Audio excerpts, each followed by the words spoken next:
हन्ता नमो सिद्धाणं नमो आयर्याणं नमो वज्रायाणं नमो लोये सब्बसाहूणम्। हाँ, अक्सा बेटा मंगलाचरण।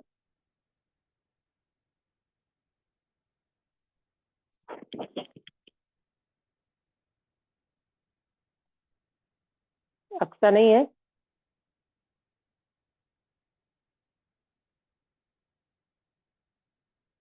मंगलमय मंगल करण वीतराग विज्ञान नमो ताहि जाते भये अरहंतादि महान करि मंगल करियो महा ग्रंथ करण को काज जाते मिले समाज सब पावे निज पद राज।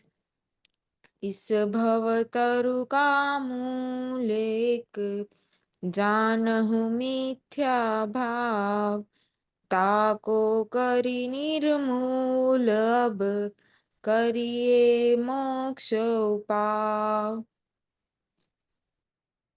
बहुत सुंदर मंगलाचरण आपने किया। सुबह मंगल प्रभात की मंगल वेला में हमारी चर्चा मोक्ष मार्ग प्रकाशक जी शास्त्र तोडरमल जी साहिब की अनुपम रचना है। इसमें 7वें अधिकार के अंतर्गत हमने निश्चयाभासी व्यवहाराभासी की चर्चा को बहुत विस्तार से पंडित साहब ने बताया और कल हमने उभयाभासी मिथ्या दृष्टि की चर्चा शुरू की है ना। पेज नंबर है 248। उभयाभासी मिथ्या दृष्टि की चर्चा में कल जो हमारी चर्चा आई थी उसको 2 मिनट रिवीजन करके फिर अपन आगे चर्चा को बढ़ाएंगे। क्या कहते हैं कि भाई निश्चय और पहले तो उभयाभासी का अर्थ बताया था। उभयाभासी उभय माने दो, निश्चय और व्यवहार, इन दोनों में दोनों के संदर्भ में जिसको भ्रम है उसका नाम है उभयाभासी। क्या करता है उभयाभासी? निश्चय को भी उतना ही वजन देता है, व्यवहार को भी उतना ही समझता है, लेकिन दोनों को मिला करके दोनों के संदर्भ में उसको भ्रम पड़ा है। निश्चय से मैं आत्मा हूँ, व्यवहार से मैं मनुष्य हूँ। ये कोई वस्तु का स्वरूप नहीं है ना। ये उभयाभासी की गलती है। फिर कैसे उभयाभासी के उसमें पंडित साहब ने क्या बताया था कि भाई व्यवहार, निश्चय और व्यवहार ये दो नय हैं, लेकिन दोनों नयों में परस्पर विरोध है। कैसे परस्पर विरोध है कि निश्चय जो है वो यथार्थ निरूपण करता है और जो व्यवहार है वो उपचार निरूपण करता है। जैसे जैसे मिट्टी के घड़े को मिट्टी का घड़ा कहना ये निश्चय है और मिट्टी के घड़े को घी का घड़ा कहना ये व्यवहार है ना। लेकिन कोई व्यक्ति मिट्टी के घड़े को घी का घड़ा ही मान लेवे तो ये बात ठीक नहीं है। क्यों? क्योंकि वास्तव में देखा जाए तो घड़ा काय से बना हुआ है अंकित भैया? घड़ा काय से बना हुआ है? मिट्टी। मिट्टी से बना हुआ है। तो मिट्टी के घड़े को मिट्टी का घड़ा कहो ना, उसको आप घी का घड़ा, वो तो उपचार है, वो तो व्यवहार है, उसमें घी रखा गया है इसलिए उसको घी का घड़ा कहा जाता है। और ये जो उभयाभासी मिथ्या दृष्टि है ना, ये गड़बड़ करता है। निश्चय व्यवहार में ये दोनों को उतना ही वजन देता है, लेकिन इस तरह से नहीं होता। फिर पंडित जी ने बताया कि भाई व्यवहार जो है वो तो उपचार है। मोक्ष मार्ग का निरूपण दो प्रकार से है, मोक्ष मार्ग दो नहीं होता। ये बताया ना पंडित जी ने इसमें कि मोक्ष मार्ग दो नहीं है। निश्चय व्यवहार ऐसा मान करके मोक्ष मार्ग दो प्रकार का मानोगे तो दो प्रकार का मोक्ष मार्ग नहीं है। मोक्ष मार्ग का निरूपण दो प्रकार से होता है। ये वाली चर्चा हुई थी। इसके बाद यहाँ पर आए थे अपन 249 पेज पे बताया था ना कि निश्चय और व्यवहार दोनों को उपादेय मानता है, वह भी भ्रम है। क्योंकि निश्चय व्यवहार का स्वरूप तो परस्पर विरोध सहित है।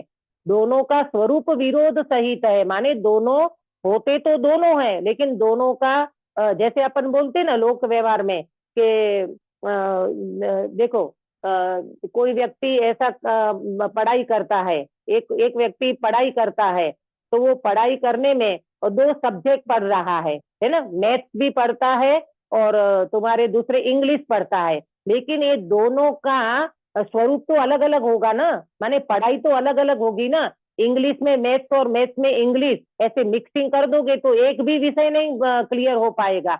दोनों का विषय अलग अलग है, व्यक्ति पढ़ने वाला एक है, लेकिन वो पढ़ाई जो चल रही है उनका दोनों का एंगल, मैथ्स का एंगल अलग है और तुम्हारे इंग्लिश का भी एंगल अलग है। उसमें तुम्हारी पढ़ाई अलग चलेगी और इसमें पढ़ाई अलग चलेगी। ठीक इसी प्रकार से वो व्यक्ति एक है, सुनना ध्यान से, दृष्टांत अच्छा आ गया। व्यक्ति एक है परंतु एक व्यक्ति दो एंगल से दो सब्जेक्ट को पढ़ रहा है, तो उसका एंगल दो हो गया ना देखने का। इंग्लिश को अलग प्रकार से देखेगा, मैथ्स को अलग प्रकार से देखेगा, समझेगा। तो इसी प्रकार से मोक्ष मार्ग ये दो नहीं है, मोक्ष मार्ग का निरूपण दो प्रकार से है, एंगल दो प्रकार से है, कथन पद्धति दो प्रकार से है। इसीलिए तो मार्ग एक है, मोक्ष का मार्ग तो एक है, रत्नत्रय, सम्यक दर्शन, ज्ञान और चारित्र, परंतु उनको बताने वाले दो एंगल है। इसको पंडित जी कहते हैं कि मोक्ष मार्ग दो नहीं है, उसका निरूपण दो प्रकार से है। देखो समय सार में ऐसा कहा है 249 ऊपर चौथी पांचवी लाइन, व्यवहारो भूदत्थो भूदत्थो देसी ऊण शुद्ध नवो, ये 11वीं गाथा है कि व्यवहार अभूतार्थ है। अभूतार्थ माने परमानेंट नहीं है, अभूतार्थ माने सत्यार्थ नहीं है, उसको रियलिटी नहीं समझो, फॉर्मालिटी समझो। सत्य स्वरूप का निरूपण नहीं करता कौन? व्यवहार सत्य स्वरूप का निरूपण नहीं करता। देखो अक्षा बेटा, जैसे अपन ट्रेन में सफर करते हैं, ठीक है, तो अपन कोई पास में कोई भाई बैठे हैं तो अपन कहेंगे अंकल जी जरा जगह देना, तो वो आपके अंकल हो गए क्या? नहीं, फिर क्यों बोलते हो? बोलने के लिए, व्यवहार से बोलते हैं। बोलने के लिए, व्यवहार में ऐसा बोला जाता है, अंकल जी, बाऊ जी, दादाजी, ऐसे ऐसे अपन उनको बोलते, अम्मा जी जरा सरकना, तो अम्मा जी है क्या तुम्हारी? अम्मा जी नहीं है, पर उम्र देख के उसको अम्मा जी कहा जाता है ना, उसको दादाजी कहा जाता है, कोई हमारे सगे दादा नहीं है। ये सब क्या बोलते हैं, ये सब व्यवहार में ऐसा निरूपण होता है। तो क्या कहा? व्यवहार अभूतार्थ है, सत्य स्वरूप का निरूपण नहीं करता। वो दादाजी हमारे नहीं है तो वो सत्य स्वरूप का निरूपण नहीं करता, वो उपचार से बताता है कि ये दादाजी कहा जाता है। किसी अपेक्षा उपचार से अन्यथा निरूपण करता है, तथा शुद्ध नहीं जो निश्चय है वह भूतार्थ है, जैसा वस्तु का स्वरूप है वैसा निरूपण करता है। मिट्टी के घड़े को मिट्टी का घड़ा कहता है? क्या बोलते, बेसन के लड्डू को बेसन का कहता है। अब देखो घर में 4 बच्चे हैं, घर में 4 बच्चे हैं एक माँ के, है ना, तो 3 बच्चों ने लड्डू खा लिया, अब चौथा पप्पू है, वो स्कूल से लेट आया है, तो उनकी मम्मा क्या कहेगी? ये पप्पू का लड्डू है, मुझे बताना वो लड्डू पप्पू का है कि बेसन का है?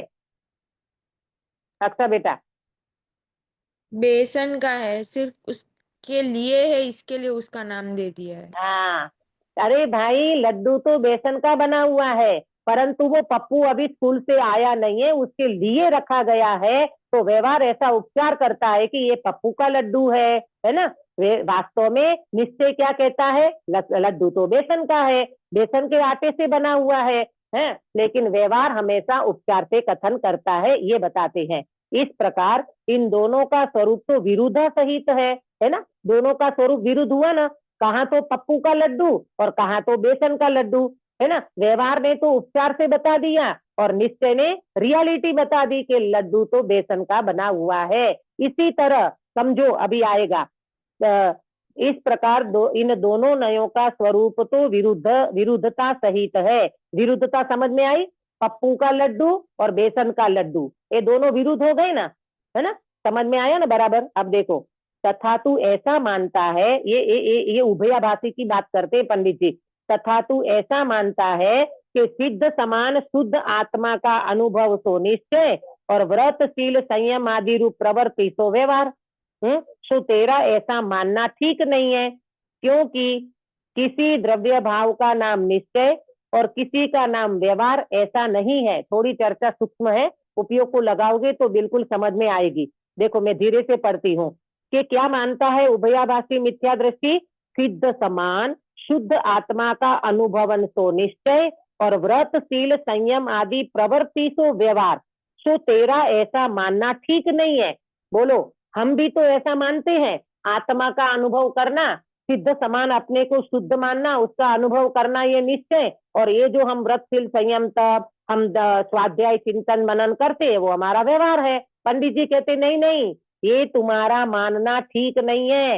ये व्रतशील संयम आदि रूप प्रवृत्ति तो व्यवहार ये मानना ठीक नहीं है। क्यों ठीक नहीं है? देखो, क्योंकि किसी द्रव्य भाव का नाम निश्चय और किसी का नाम व्यवहार ऐसा नहीं है। पहले आप नोट करना, द्रव्य भाव माने क्या?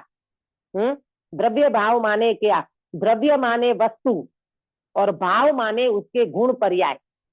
द्रव्य माने वस्तु और भाव माने उसके गुण पर्याय। देखो, क्योंकि किसी द्रव्य भाव का नाम निश्चय और किसी का नाम व्यवहार ऐसा नहीं है। कोई वस्तु को तुम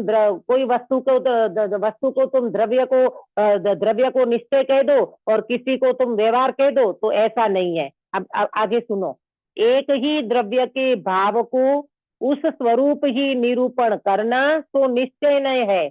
उपचार से उस द्रव्य के भाव को अन्य द्रव्य के भाव स्वरूप निरूपण करना तो व्यवहार है। अब देखना इसके लिए एग्जाम्पल, जैसे मिट्टी के घड़े को मिट्टी का घड़ा निरूपित किया जाए तो निश्चय, और घृत संयोग के, घृत माने घी, घृत माने घी, घी के संयोग से उपचार से उसी को घृत का घड़ा कहा जाए, माने घी का घड़ा कहा जाए तो व्यवहार। ऐसे ही अन्यत्र जानना। एक एग्जाम्पल देकर के सब जगह पे लगा लेना। क्या बताया मालूम? देखो फिर से, मिट्टी के घड़े को मिट्टी का घड़ा निरूपित किया जाए तो मिट्टी का घड़ा वो द्रव्य और मिट्टी के घड़े का भाव माने उनके गुण पर्याय। अंकित भैया, मिट्टी में सुनना ध्यान से, मिट्टी में मिट्टी का गुण पर्याय रहता है कि मिट्टी में कुमार का या मिट्टी में घी का गुण पर्याय रहता है? मिट्टी का। मिट्टी में मिट्टी का रहेगा। मिट्टी का जो मटेरियल है ना वो उनका गुण पर्याय है। तो मिट्टी हो गई द्रव्य और उनका गुण पर्याय हो गया उसका भाव। आया समझ में? बराबर। अब देखो, मिट्टी में मिट्टी के घड़े को मिट्टी का घड़ा कहना ये निश्चय हो गया, और मिट्टी के घड़े को संयोग से उसमें घी रखा गया है तो संयोग से उनको घी का घड़ा कहना ये व्यवहार है। इसी तरह अन्यत्र जानना, इसी तरह सब जगह पे लगा लेना। काश्मीरा बेन, आपको समझ में आ रहा है? हाँ दीदी। है ना? हाँ हाँ हाँ, अब देखो और चर्चा आगे बढ़ेगी ना तो आपको सबको और क्लियर होगा। इसीलिए तो किसी को निश्चय माने और किसी को व्यवहार माने वह तो ब्रह्म है। तो किसी को जैसे जैसे मालूम, जैसे इनने क्या गलती करी कि सिद्ध समान शुद्ध आत्मा का अनुभवन ये तो निश्चय और व्रतशील संयम आदि की प्रवृत्ति तो व्यवहार, ये तो बिल्कुल गलत है। हमेशा आप एक बात को नोट करना, निश्चय व्यवहार, ये बात नोट कर लो, फॉर्मूला है। निश्चय व्यवहार कोई द्रव्य में नहीं होता, कोई पर्याय में नहीं होता, कोई घटना में नहीं होता, कोई प्रवृत्ति में नहीं होता। चार बात। निश्चय व्यवहार कहाँ कहाँ नहीं होता सुनीता जी? कोई घटना में नहीं होता, कोई द्रव्य में नहीं होता, नहीं होता, कोई पर्याय में नहीं होता, कोई घटना में नहीं होता और कोई प्रवृत्ति में नहीं होता। ये चार बात नोट कर लो हमेशा के लिए। तो फिर कहाँ होता है? अरे निश्चय व्यवहार तो एक देखने का एंगल है, नजरिया, नजरिया जिसको बोलते ना, ये देखने का नजरिया होता है। कोई व्यक्ति वस्तु में निश्चय व्यवहार नहीं लगा सकते अपन, है ना? देखो देखो, तो क्या बोला बताया? निश्चय व्यवहार न द्रव्य में होता है, न पर्याय में होता है, न कोई घटना में होता है और न कोई क्या बताया अभी चौथा? न कोई प्रवृत्ति में होता है, प्रवृत्ति में होता है। तो फिर निश्चय व्यवहार कहाँ होता है? निश्चय व्यवहार एक देखने का एंगल होता है, निश्चय व्यवहार एक देखने का नजरिया होता है। बराबर। तो देखो अब आगे बढ़ते हैं और क्लियर होगा। तथा तेरे मानने में भी निश्चय व्यवहार को परस्पर विरोध आया। यदि तू अपने को, देखना पंडित साहब कितनी मतलब गहरी बातें बताते हैं, कितना मतलब सूक्ष्म चिंतन है पंडित जी का। यदि तू अपने को सिद्ध समान शुद्ध मानता है तो व्रतादि किस लिए करता है? तू अगर सिद्ध समान शुद्ध मानता है तो तेरा काम तो खत्म हो गया। अब फिर तू व्रतशील संयम किस लिए करता है? यदि व्रतादि के साधन द्वारा सिद्ध होना चाहता है तो वर्तमान में शुद्ध आत्मा का अनुभव मिथ्या हुआ। और अगर तू व्रतशील संयम को व्यवहार कहता है और उसकी प्रवृत्ति को तू करता है तो फिर तेरा वर्तमान में शुद्धात्मा का जो अनुभव हुआ ये तो तेरा मिथ्या हो गया। आया ना समझ में? तो पंडित जी ने इसकी नस पकड़ी बराबर कि भैया इसी तरह नहीं होता निश्चय व्यवहार। ये दोनों में विरोध आया तेरी बातों से। क्या विरोध आया? एक तरफ तो तू सिद्ध समान अपने को शुद्ध मानता है और दूसरी तरफ तू व्रतशील संयम प्रवृत्ति को व्यवहार कहता है और वो भी तू करता है। जब तू सिद्ध समान शुद्ध हो गया तो फिर तेरे को ये व्रतादि करने का मतलब क्या रहा? और व्रतादि अगर तू करता है ये करके तू सिद्ध होना चाहता है तो फिर तू वर्तमान में शुद्ध है। ये तेरी बात गलत हो गई ना, ये तेरी बात मिथ्या हो गई ना। प्रेमलता जी, आपको ये बात समझ में आ रही है? जी दीदी। है ना? तो फिर दीदी हम भी तो वर्तमान में यही समझ रहे हैं, सिद्ध समान अपने को शुद्ध मानते हैं और व्यवहार में हम व्रतशील संयम करते हैं ना। ये गलत है, ये गलत है बिल्कुल। ये दोनों प्रकार से, इस प्रकार से निश्चय व्यवहार नहीं होता। पंडित जी और क्लियर करेंगे, देखना अभी नीचे पढ़ते हैं। इस प्रकार दोनों नयों के परस्पर विरोध है, इसलिए दोनों नयों का उपादेयपना नहीं बनता। ये शब्द नोट करना। दोनों नए होते जरूर हैं लेकिन दोनों नयों को उपादेयपना माने दोनों नयों ग्रहण करने जैसे हैं ऐसा बिल्कुल नहीं है। निश्चय नए उपादेय है, व्यवहार नए हे है। व्यवहार नए को कोई उपादेय नहीं मान लेना चाहिए अपने को, हाँ, नहीं तो गड़बड़ हो जाएगी। व्यवहार नए को उपादेय मानेंगे ना तो सिद्ध भगवान में भी महाव्रत होना चाहिए, सिद्ध भगवान में भी वो सारी प्रवृत्तियां होनी चाहिए। बताओ सिद्ध भगवान कौन से महाव्रत का पालन करते हैं, कौन से शील संयम का पालन करते हैं, कौन से चारित्र का पालन करते हैं? वहां कुछ भी नहीं होता। अंदर में अपने स्वरूप में लीनता रूप चारित्र होता है, वो तो उनका निश्चय है। व्यवहार तो सारा का सारा छूट जाता है और कोई प्रवृत्ति का नाम व्यवहार है ही नहीं। ये भी बात आप समझ लेना कि कोई प्रवृत्ति में व्यवहार नहीं होता, व्यवहार तो नजरिए का नाम है। समझना। देखो यहाँ प्रश्न है, अब वो प्रश्न करता है। क्या है प्रश्न? कि समयसार आदि में शुद्ध आत्मा के अनुभव को निश्चय कहा है, व्रत तप संयम आदि को व्यवहार कहा है, उस प्रकार ही हम मानते हैं। हम कोई हमारे घर की बात थोड़ी मान रहे हैं। ये उभयाभासी कह रहा है कि समय सार में भी शुद्धात्मा के अनुभव को निश्चय कहा है पर व्रतशील संयम आदि को व्यवहार कहा है, उस प्रकार ही हम मानते हैं। तो हमारी क्या गलती है बताओ पंडित जी? पंडित जी समाधान देते हैं। शुद्ध आत्मा का अनुभव सच्चा मोक्ष मार्ग है, शुद्धात्मा का अनुभव सच्चा मोक्ष मार्ग है, इसलिए उसे निश्चय कहा। यहाँ स्वभाव से अभिन्न परभाव से भिन्न ऐसा शुद्ध शब्द का अर्थ जानना। अब इस बात को समझो। क्या कहा? यहाँ स्वभाव से अभिन्न, ये जो हमारा भगवान आत्मा है ना, ये स्वभाव से अभिन्न है। जैसे एग्जाम्पल, जैसे शक्कर और शक्कर की मिठास, तो शक्कर और शक्कर की मिठास अपने स्वभाव से अभिन्न है। हाँ, शक्कर अपनी मिठास से अभिन्न है, आत्मा अपने ज्ञान से अभिन्न है, अथवा ज्ञान अपने आत्मा से अभिन्न है, अथवा मिठास अपनी शक्कर से अभिन्न है। ये अभिन्न का अर्थ समझो। ये तो क्या कहते हैं यहाँ? स्वभाव से अभिन्न माने आत्मा अपने ज्ञानादि गुणों से अभिन्न है और पर भाव से भिन्न। यहाँ पर भाव में क्या लेना प्रेमलता जी शाह? पर भाव में क्या लेना?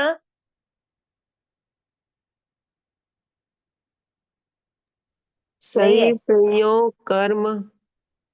हाँ, शरीर संयोग कर्म तो बहुत दूर की बात है, वो तो बहुत दूर की बात है। लेकिन रागादि भाव है ना, उसको परभाव कहेंगे।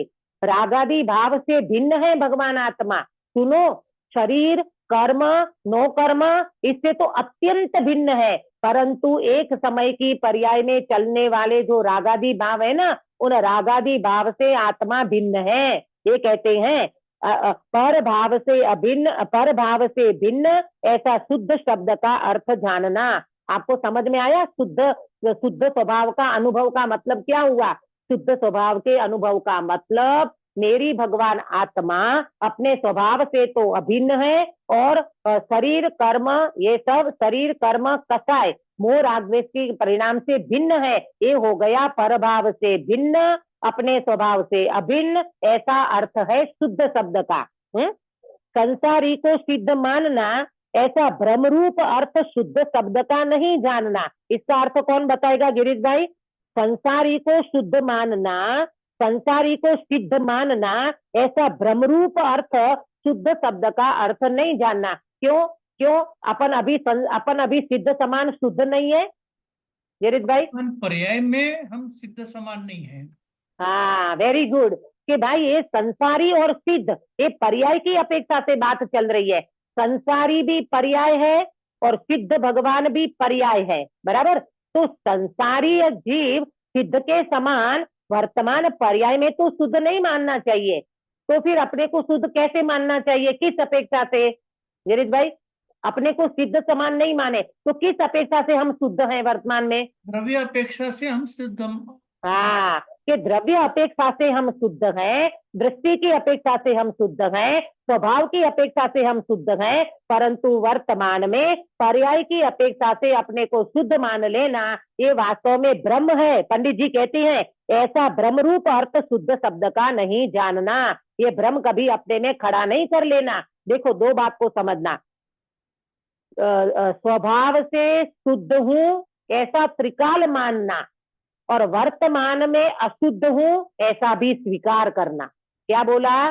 दो बात। स्वभाव से शुद्ध हूं ऐसा त्रिकाल मानना, और वर्तमान में अशुद्ध हूं ये स्वीकार करना। क्या नोट करना? ये दो बात बहुत इंपॉर्टेंट है। स्वभाव से शुद्ध मानना, ये त्रिकाल मानना। स्वभाव से शुद्ध त्रिकाल मानना, और वर्तमान में अशुद्ध हूं ये स्वीकार करना। आया समझ में? देखो, अभी 250 पेज पे क्या कहते हैं पंडित जी? तथा व्रत तप आदि मोक्ष मार्ग है ही नहीं। ये व्रत तप कोई मोक्ष मार्ग नहीं है। वर्तमान में अशुद्ध हूं ये स्वीकार करना, और स्वभाव से शुद्ध हूं ये त्रिकाल मानना। निगोद में हो, स्वर्ग में हो, मोक्ष में हो, हर जीव सर्व जीव से सिद्ध सम। बद्धा जीवो भगवान सोने, बद्धा जीवो भगवान आओ। खाओ वाली बात पर्याय की है, और बद्धा भगवान छो ये द्रव्य स्वभाव की बात है। देखो, तथा व्रत तप आदि मोक्ष मार्ग है नहीं। निमित्त आदि की अपेक्षा उपचार से इनको मोक्ष मार्ग कहते हैं, इसलिए इन्हें व्यवहार कहा है। ये जो व्रतशील संयम तप जप जो है ना, ये वास्तव में मोक्ष मार्ग नहीं है। हाँ, तो फिर क्यों? तो बोले उपचार से उसे मोक्ष मार्ग कहते हैं। जैसे बच्चा स्कूल में पढ़ाई करता है तो उनका यूनिफॉर्म, उनका स्कूल बैग है, उनका जो भी उसका वो है, तो उसको क्या आप स्टडी मानते हो? नहीं। स्टडी तो वो जो पढ़ाई कर रहा है, वो जो पढ़ाई में नंबर लाता है ना, वो क्लासेस करता है, वो अभ्यास करता है, वो होमवर्क करता है, उसको हम पढ़ाई कहेंगे। ये कोई पढ़ाई थोड़ी है। तो उपचार से कहा जाता है कि ये बच्चे की स्कूल है, ये बच्चे की ड्रेस है, ये बच्चे का ये है, वो सारा उपचार है। इस प्रकार भूतार्थ अभूतार्थ मोक्ष मार्ग पने से इनको निश्चय व्यवहार कहा है, तो ऐसा ही मानना। भूतार्थ माने निश्चय, अभूतार्थ माने व्यवहार। भूतार्थ माने निश्चय, अभूतार्थ माने व्यवहार, तो ऐसा कहा है। परंतु यह दोनों ही सच्चे मोक्ष मार्ग हैं। इन दोनों को उपादेय मानना वे तो मिथ्या बुद्धि ही है। दोनों को उपादेय नहीं मानना, दोनों का ज्ञान जरूर करना। एक तो उपादेय मानो और एक को हे मानना। व्यवहार वास्तव में हे है। घे पहले घे मानो, फिर बाद में उसको हे कर दो। दृष्टि में तो व्यवहार हे होना चाहिए। प्रवृत्ति में जो व्यवहार होता है वो वास्तव में व्यवहार उपचार से कहा जाता है ना। व्यवहार तो क्या बोलते मोक्ष निश्चय, और व्यवहार तो वास्तव में देखने का एक एंगल है। देखो, वहां वह कहता है कि श्रद्धांत तो निश्चय का रखते हैं। अभी ये उभयाभासी कह रहा है हम श्रद्धान तो निश्चय का रखते हैं, ठीक है, और प्रवृत्ति व्यवहार रूप रखते हैं, इस प्रकार हम दोनों को अंगीकार करते हैं। तो क्या गलती है बताओ? हम आत्मा का श्रद्धान करते हैं, निश्चय से हम भगवान आत्मा ये श्रद्धान करते हैं, और व्यवहार में हम क्या करते हैं? प्रवृत्ति हम व्यवहार रूप रखते हैं, इस प्रकार हम दोनों को अंगीकार करते हैं। गिरीश भाई, अगर पंडित जी ने यहाँ स्पष्टीकरण नहीं किया होता और हमारे गुरुदेव श्री यहाँ भरत क्षेत्र में नहीं आए होते तो हमारी भी यही तो चिल्ला चालू चल रही थी, हम भी तो इसी तरह से मान रहे थे अपने को। देखो पंडित जी का चिंतन देखो, तो ऐसा भी नहीं बनता। कैसा नहीं बनता?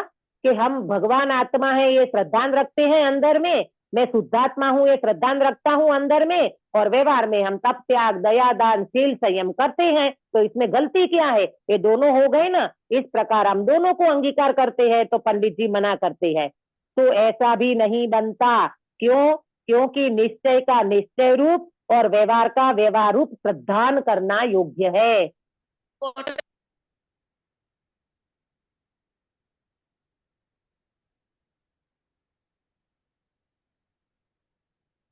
आवाज में तो अच्छा है।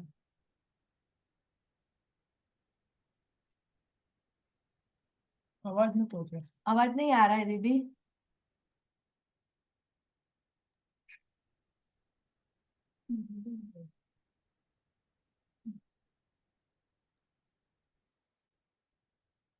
कैसे करूं? हाँ आयो आयो दीदी आयो, बोलो तो खरी। फरीથી बोलू छू। ये कह रहे हैं कि निश्चय का निश्चय रूप और व्यवहार का व्यवहार रूप श्रद्धान करना योग्य है। सुनो ध्यान से, निश्चय का निश्चय रूप। अब मैं वो मिट्टी वाले पे, मिट्टी के घड़े पे अपन पहले स्किट करेंगे। निश्चय का निश्चय रूप माने मिट्टी के घड़े को मिट्टी का घड़ा कहना, ये निश्चय का निश्चय रूप। अब मिट्टी के घड़े को घी का घड़ा कहना, ये व्यवहार का व्यवहार रूप है ना। मिट्टी के घड़े को व्यवहार में क्या कहोगे? घी का घड़ा, घी का घड़ा, घी का घड़ा तो कहो ना, लेकिन व्यवहार को व्यवहार रूप कहो और निश्चय को निश्चय रूप कहो। तुम ये तो मत बोलो कि ये मिट्टी का घड़ा में जो घी रखा है तो घी का घड़ा ही हम कहेंगे ना। घी का घड़ा कहना व्यवहार और मिट्टी का घड़ा कहना निश्चय। तो निश्चय को निश्चय रूप समझना, व्यवहार को व्यवहार रूप समझना। बराबर? ये एग्जाम्पल। इसी तरह आत्मा को आत्मा रूप समझना, आत्मा को आत्मा समझना, ये निश्चय को निश्चय समझा। शुद्धात्मा को शुद्धात्मा समझना, ये निश्चय को निश्चय समझा। और फिर व्यवहार में क्या करना? व्यवहार का व्यवहार रूप श्रद्धान करना। व्यवहार में ये जो हमारे भक्ति भाव का जो राग आता है वो व्यवहार है, वो व्यवहार को व्यवहार समझो, लेकिन गड़बड़ी मत करो। निश्चय और व्यवहार को मिला करके कथन नहीं करना और दोनों को मिक्स नहीं करना, दोनों को एक रूप नहीं समझना। देखो और क्लियर होगा नीचे। एक ही नए का श्रद्धान होने से एकांत मिथ्यात्व होता है। एक ही नए का श्रद्धान होने से एकांत मिथ्यात्व होता है।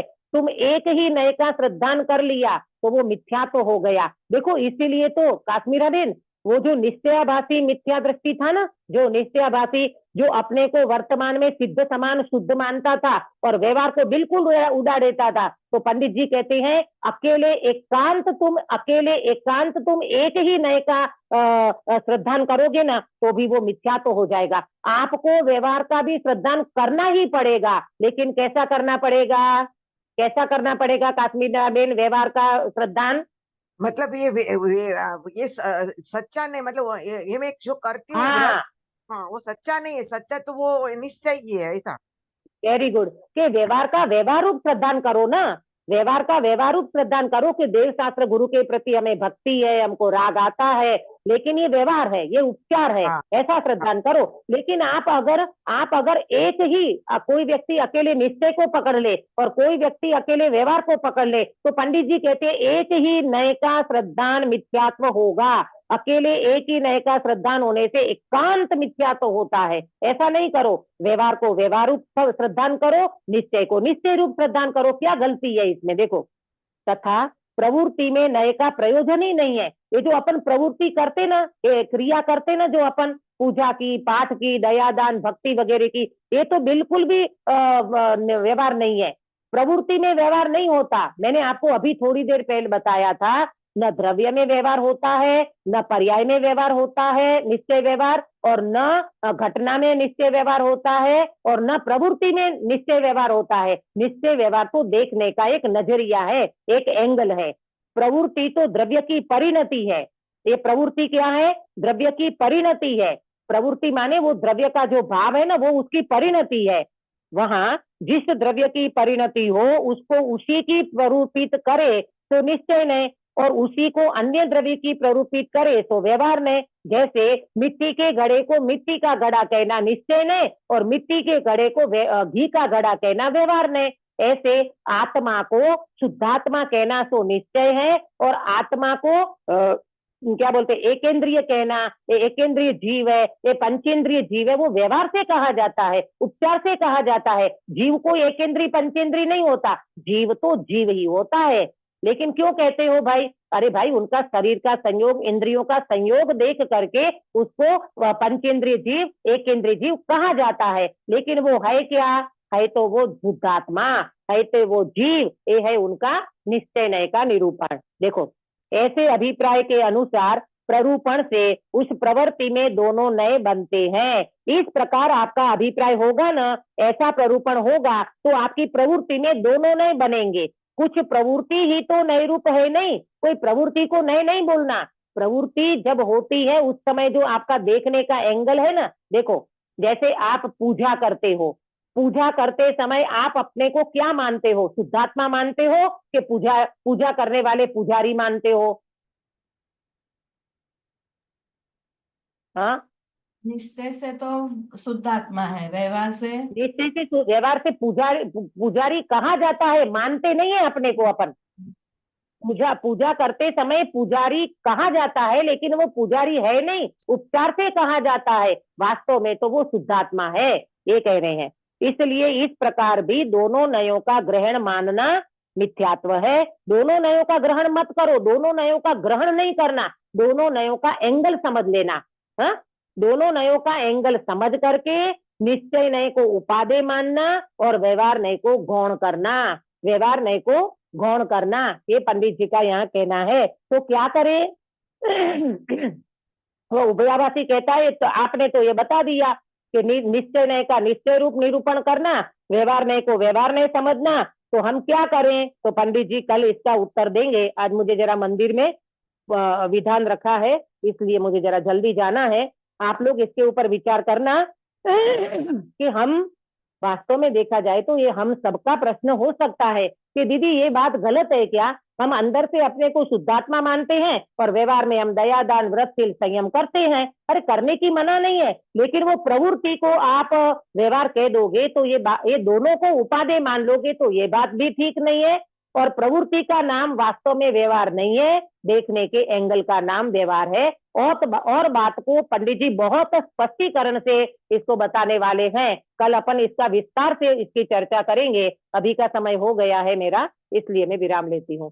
निज निधि निज में बताई यह अनंत उपकार है, इसके लिए जिन वाणी माँ को वंदना सतबार है, वंदना सतबार है। सुनीता जी कायो सर कराओगे? नमो ओरियंताणम नमो सिद्धाणम वायरियाणम नमो वजायणम नमो लोये सव्व साहुणम। नमो ओरियंताणम नमो सिद्धाणम नमो आयरियाणम नमो वजायणम नमो लोये सव्व साहुणम। नमो ओरियंताणम नमो सिद्धाणम नमो आयरियाणम नमो वजायणम नमो लोये सव्व साहुणम। नमो ओरियंताणम नमो सिद्धाणम नमो आयरियाणम नमो वजायणम नमो लोये सव्व साहुणम। नमो ओरियंताणम नमो सिद्धाणम नमो आयरियाणम नमो वजायणम नमो लोये सव्व साहुणम। नमो ओरियंताणम नमो सिद्धाणम नमो आयरियाणम नमो वजायणम नमो लोये सव्व साहुणम। नमो ओरियंताणम नमो सिद्धाणम नमो आयरियाणम नमो वजायणम नमो लोये सव्व साहुणम। नमो ओरियंताणम नमो सिद्धाणम नमो आयरियाणम नमो वजायणम नमो लोये सव्व साहुणम। नमो ओरियंताणम नमो सिद्धाणम नमो आयरियाणम नमो वजायणम नमो लोये सव्व साहुणम। नमो ओरियंताणम। बोलो अंतर्मुख मुद्राधारी सर्व जिनेन्द्र भगवान की जय हो। नित्य बोधिनी द्वादशांगमयी धिनवाणी माता की जय हो। तीन कम 9 करोड़ सर्वे वितरागी महामुनि राजों की जय हो। परम अहिंसामय वितरागी जैन धर्म की जय हो। सभी को जय जिनेन्द्र। जय जय। इंद्र कल का मंगलाचरण कौन करेगा? दीदी मैं करूंगी।